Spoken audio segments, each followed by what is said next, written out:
ଆଜିର ପ୍ରଥମ ପ୍ରଶ୍ନ, କେଉଁ ମସିହାରେ ଓଡ଼ିଶା ଏକ ସ୍ୱତନ୍ତ୍ର ପ୍ରଦେଶ ମାନ୍ୟତା ପାଇଥିଲା? ଉତ୍ତର 1936 ମସିହାରେ। ପରବର୍ତ୍ତୀ ପ୍ରଶ୍ନ,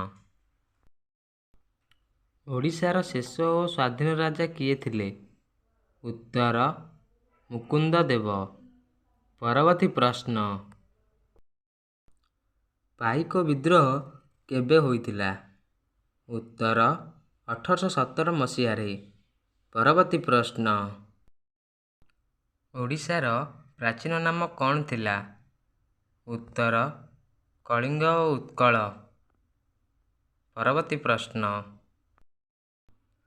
ବାରବାଟୀ ଦୁର୍ଗ କିଏ ନିର୍ମାଣ କରିଥିଲେ? ଉତ୍ତର ଅନଙ୍ଗ ଭୀମଦେବ। ପରବର୍ତ୍ତୀ ପ୍ରଶ୍ନ, ଉତ୍କଳ ବିଶ୍ୱବିଦ୍ୟାଳୟ କେବେ ପ୍ରତିଷ୍ଠା କରାଗଲା? ଉତ୍ତର 1943 ମସିହାରେ। ପରବର୍ତ୍ତୀ ପ୍ରଶ୍ନ, ବିର୍ସା ମୁଣ୍ଡାଙ୍କ ମୃତ୍ୟୁ କେବେ ହୋଇଥିଲା? ଉତ୍ତର 1900 ମସିହାରେ।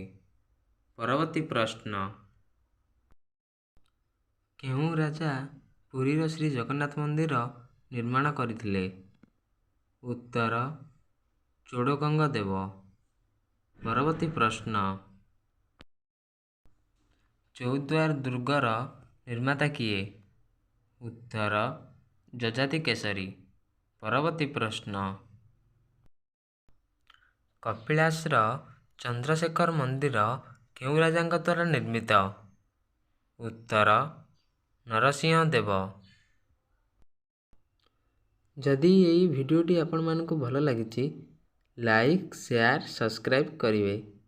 ଜୟ ଜଗନ୍ନାଥ।